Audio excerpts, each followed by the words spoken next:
Every year, the film community gathers to celebrate their finest achievements. In an evening that's all about one thing, the Oscars.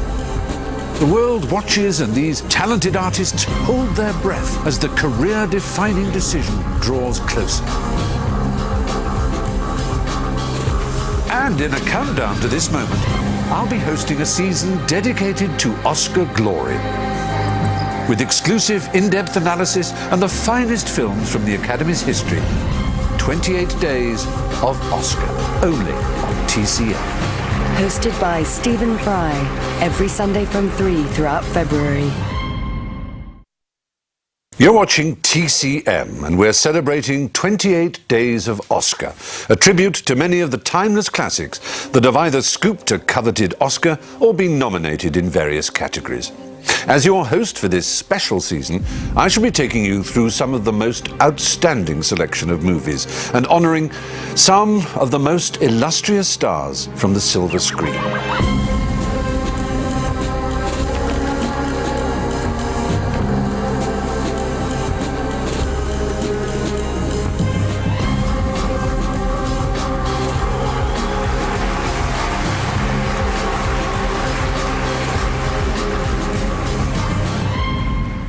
Today's movie stars two of contemporary cinema's greatest and best-loved actors.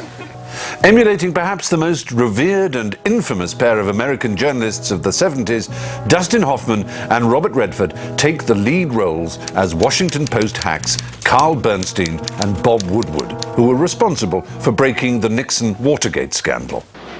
You guys are about to write a story that says the former Attorney General, the highest-ranking law enforcement officer in this country, is a crook.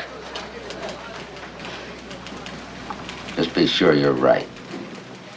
The film is generally considered to be director Alan J. Pakula's seminal work, effectively combining the winning ingredients of a true story, compellingly and honestly relayed, whilst dishing out the entertainment factor in bucket loads. Bernstein got another source. The guy just is confirmed. We're sure of it. He's just got off the phone and it's gold. Okay, we go with it. All the President's Men is a totally compelling expose of the devastating scandal that ended Richard Nixon's presidency, with a complex mishmash of cover-ups that reached many echelons of government and the secret services. The film is based on the memoirs of both Bernstein and Woodward, and is expertly brought to life by the brilliant scriptwriter, a man I am proud to call a friend, William Goldman, who deservedly won an Oscar for his work, a second Academy accolade, after 7 years following Butch Cassidy and the Sundance Kid, the 1969 classic that immortalized Redford. You wouldn't believe what was going on inside that woman. I mean, the stuff was just ready to pour out of her, and I'm pouring down the cups of coffee trying to get it out of her before she throws me out of the house. Okay, give me your notes so I can These are the notes. These are the notes? Yeah, I got stuff on napkins matched because I'm writing in the bathroom while she's getting the coffee. I'm a walking litter basket. Crazy. Here. How am I gonna... Well, you'd be crazy, too, if you were operating on 20 cups of coffee. Goldman watched Redford's phenomenal rise to fame with a lasting admiration, once commenting that no star, at least in my time in the movies, has ever had such heat focused on him. In 1976, Goldman also worked with Hoffman on one of the seminal movies of the 70s, John Schlesinger's Marathon Man. Despite winning 4 Oscars, All the President's Men lost out on Best Picture to Sylvester Stallone's Herculean Rocky, but scooped Best Supporting Actor for Jason Robards as the Washington Post's chief, Ben Bradley, as well as Best Art Direction and Best Sound. Turning such a well-documented story into a compelling journalistic thriller is no mean feat. For Pakula, the key challenge ahead was the fact that the world already knew the outcome of the Watergate scandal, and so there could be no surprise endings or cheeky liberties taken with the plot. Instead, the artistic edge is given to the pairing of Redford and Hoffman, physical and intellectual opposites in the film, who play off one another with a raw, intelligent naturalism. Carl, we have got to go back there and get that bookkeeper to say who the names are and not initials. Well, she ain't gonna give it to you because I was with the woman for 6 hours. We're gonna try. Well, then you're gonna have to trick her, threaten her. She's not gonna do it. Wait a minute. You know what we could do? What? Listen, we go back there. Yeah. And you ask her who P is. Yeah. And then I say, no. We know P is Porter. I just bury it. Okay, now wait a minute. I say to her, who is P? Right. And then you say to me... I say, no, we know P is Porter. You mean you try to fake her out? Right. And what if she denies it? We're screwed. Hoffman's character is perhaps the more low-key of the pair, despite his higher billing and playing the more energetic role of Bernstein. However, it is an irresistible Redford whose charismatic energy and intelligence steals the focus. This quality has made him not only a massive movie star, but also led him successfully down the director's route on many occasions.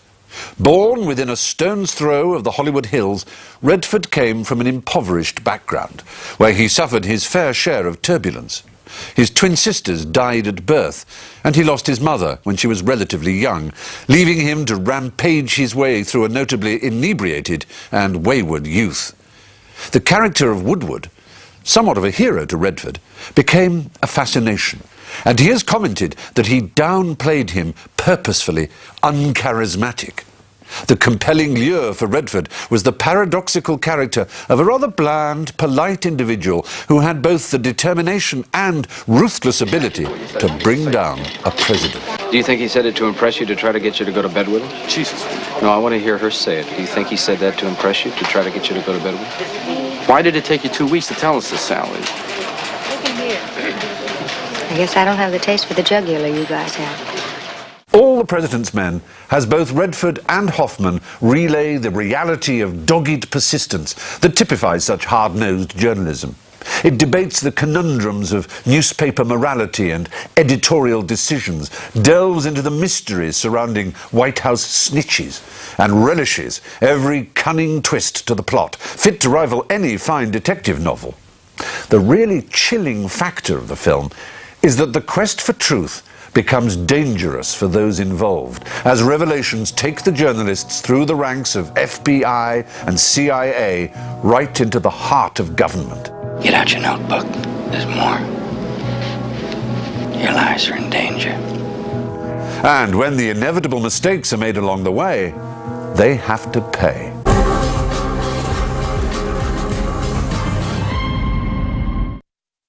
Every year, the film community gathers to celebrate their finest achievements. In an evening that's all about one thing, the Oscars. The world watches, and these talented artists hold their breath as the career-defining decision draws closer.